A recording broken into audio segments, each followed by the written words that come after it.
Hi friends, welcome to ரின்சர்ஸ். இன்றைக்கி ரொம்ப சூப்பரான, பார்க்குறதுக்கு மட்டும் இல்லை சாப்பிட்றதுக்கும் ரொம்பவே டேஸ்ட்டான ஒரு பிரியாணி ரெசிபி தான் நான் ஷேர் பண்ண போகிறேன்.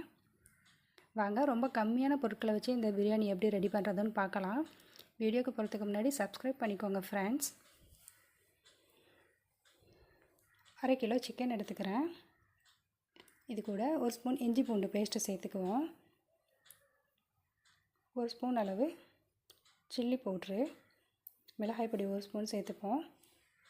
1/4 ஸ்பூன் அளவு மஞ்சள்தூள் சேர்த்துப்போம். 1 ஸ்பூன் மல்லித்தூள்.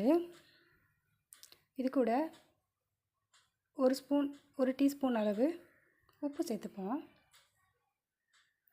1/4 கப் அளவு தயிர் சேர்த்துக்கலாம். 1 ஸ்பூன் அளவு பிரியாணி மசாலா.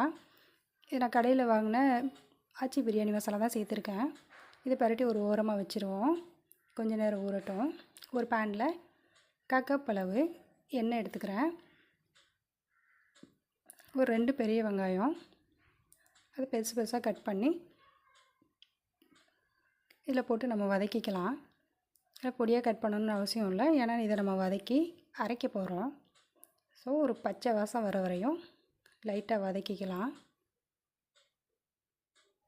இது கூட ஒரு 4-5 பூண்டு சேர்த்துக்கிறதுனாலும் சேர்த்துக்கலாம், இல்லை இது மாதிரி சும்மா தக்காளி வெங்காயம் மட்டும் போட்டு கூட இந்த பேஸ்ட் நம்ம ரெடி பண்ணிக்கலாம். இப்போ 2 தக்காளி, 2 வெங்காயம், 2 தக்காளி, மொத்தமாக இந்த நம்ம பிரியாணிக்கு இது மட்டும் தான் சேர்க்க போகிறோம். இந்த பச்சை வாசம் போகிற வரைக்கும் லைட்டாக வதக்கிக்கிடுவோம்.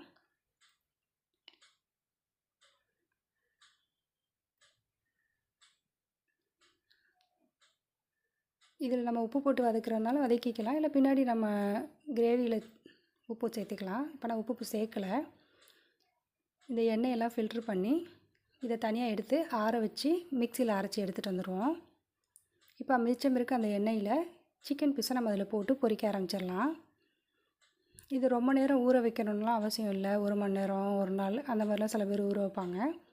இது நம்ம ப்ரிப்பேர் பண்ண ஆரம்பித்ததுலேருந்து ஃபஸ்ட்டு பரட்டி வச்சுட்டு நம்ம அடுத்தடுத்து வேலை பார்க்கும்போது அது லைட்டாக ஊறிட்டுருக்கோம். இப்போ இதை நம்ம எடுத்து பொரிக்க ஆரம்பிச்சிடலாம். இது ஒரு 1/4 மணி நேரம் திருப்பி விட்டு வேக வச்சு எடுத்துப்போம். மீதம் இருக்க மசாலாவே நம்ம இதிலே சேர்த்துக்கலாம், வேஸ்ட் பண்ண வேண்டாம். ஓகே, இது போல் நல்லா கோல்டு கலர் வந்ததுக்கப்புறம் நம்ம ஏற்கனவே ரெடி பண்ணி வச்சுருக்கோம் இல்லையா, அந்த பேஸ்ட்டை இதில் சேர்த்துக்கலாம்.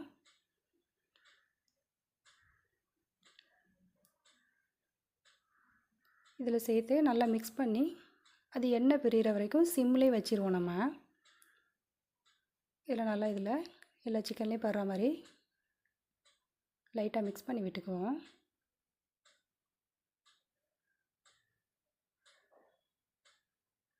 இது ஒரு 5 இல்லை ஒரு 10 நிமிஷம் சிம்மில் வச்சு அது எண்ணெய் பிரிகிற வரைக்கும், அந்த மசாலாலாம் அந்த சிக்கனில் சாறுற வரைக்கும் சிம்மில் வச்சுருவோம்.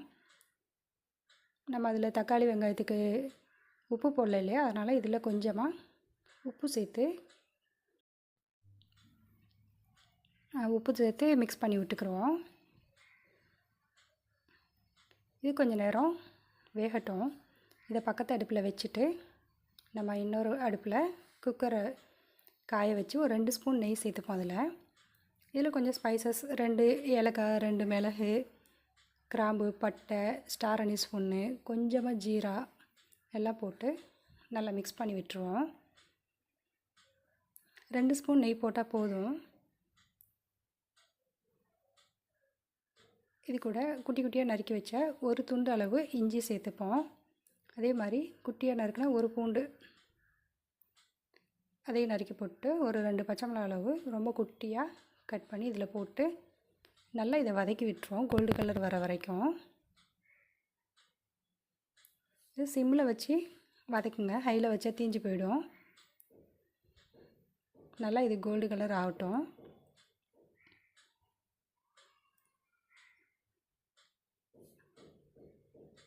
அது நல்லா ஃப்ளேவர் வந்தோடனே நம்ம தண்ணியை சேர்த்துடலாம். இதில் நான் 2 கப் அரிசி எடுத்ததுனால 4 கப் தண்ணியை இது கூட சேர்த்துருக்கேன்.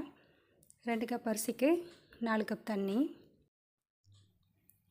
நம்ம இந்த ரைஸ்க்கு தேவையான 1 ஸ்பூன் அளவு உப்பு சேர்த்துப்போம். இது கூட கொஞ்சமாக கரம் மசாலாவும் நம்ம வீட்டில் ரெடி பண்ண பிரியாணி மசாலாவும் இதில் நான் சேர்க்குறேன். அப்படி வீட்டில் ரெடி பண்ண மசாலா இல்லைன்னா சாஹி பிரியாணி மசாலா இருக்கு இல்லையா, அது சேர்த்து இதை தண்ணி நல்லா கொதிச்சோன்னே நம்ம 2 கப் ரைஸை க்ளீன் பண்ணி இதில் போட்டுடலாம். இது ஊற வைக்கிறனால ஊற வச்சுக்கலாம். ஒரு அரை மணி நேரத்துக்கு முன்னாடி ஊற வச்சும் போடலாம், நம்ம அப்படியும் கழுவி போடலாம். ஏன்னா இது நம்ம தனியாக தானே வேக வைக்கிறோம். ஸோ இதை போட்டு ஒரு 5 நிமிஷம் ஹை ஃப்ளேம்லேயும் 10 நிமிஷம் லோ ஃப்ளேம்லேயும் மூடி வச்சு வேக வச்சுருவோம். இப்போ இது போல் சூப்பராக ரெடியாக இருக்கும். இதை நம்ம 2 பகுதியாக பிரிச்சிடலாம். நல்லா ரெடி ஆயிடுச்சு ரைஸு.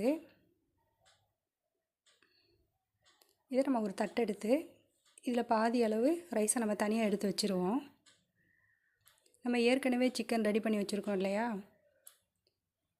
அந்த சிக்கன் நம்ம இதில் போட்டு தம் போட போகிறோம். இது போல் செப்பரேட் பண்ணிவிட்டு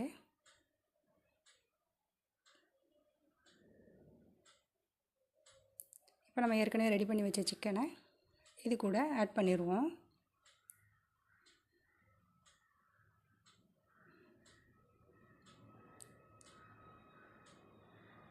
நல்லா இது மாதிரி ஃபுல்லாக எடுத்து பரப்பி வச்சாப்பில் வச்சுருங்க.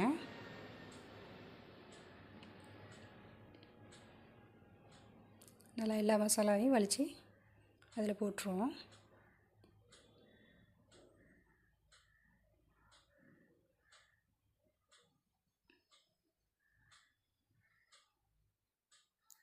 ஃபுல்லாக இது போல் போட்டுட்டு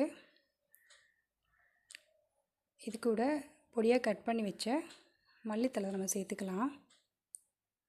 தக்காளி எது வேணால் ஆப்ஷனல் தான். தக்காளி வெங்காயம் இதெல்லாம் வந்து ஸ்ப்ரிங் அதனால் கோல்டு கலரில் பொரித்து வச்சுருப்போம் இல்லையா, அந்த வெங்காயம் அதெல்லாம் வந்து ஆப்ஷனல் தான். இப்போ நான் இது கூட மல்லித்தழை மட்டும் போட்டுக்கிறேன்.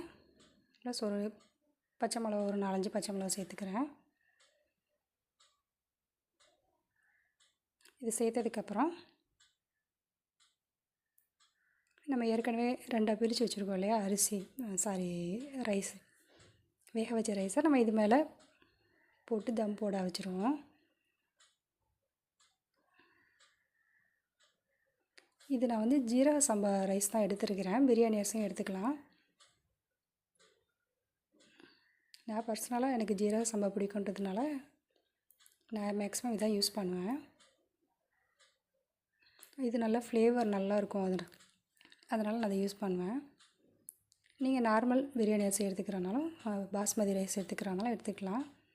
நார்மல் அரிசியில் நல்லா இருக்காது, பிரியாணி அரிசியில் தான் இது டேஸ்ட்டாக இருக்கும். இது மேலே நம்ம கலர், அதுவும் ஆப்ஷனல் தான். கலர் சேர்த்தா கொஞ்சம் பார்க்குறதுக்கு கலர்ஃபுல்லாக இருக்கும். அதுக்காக கொஞ்சம் கேசரி பவுடரை சுடுதண்ணியில் கலக்கி நான் இது மேலே லைட்டாக ஊற்றிக்கிறேன். இது கூட ஒரு 2 ஸ்பூன் அளவு நெய் சேர்த்துப்போம்.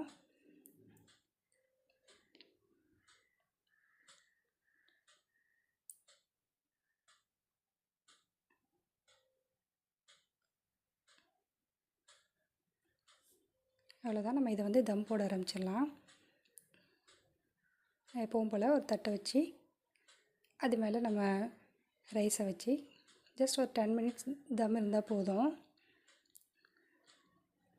அவ்வளோதான், சூப்பராக ரெடி ஆயிடுச்சு பிரியாணி.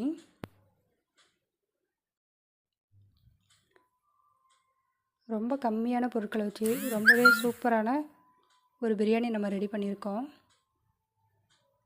நீங்களும் ட்ரை பண்ணி பாருங்கள். ரொம்ப மணமாக, ரொம்ப டேஸ்ட்டாக, வித்தியாசமான டேஸ்ட்டாக இருந்தது. நம்ம வழக்கமாக எப்பவும் பண்ணுற பிரியாணி மாதிரி இல்லாமல் இது வந்து நல்ல, உண்மையிலே சொல்லணும் போனால் விருந்துக்கு கொடுக்குற மாதிரியான ஒரு டேஸ்ட்டில் நல்லா இருந்தது. நீங்களும் ட்ரை பண்ணி பார்த்து எப்படி இருக்குன்னு சொல்லுங்கள்.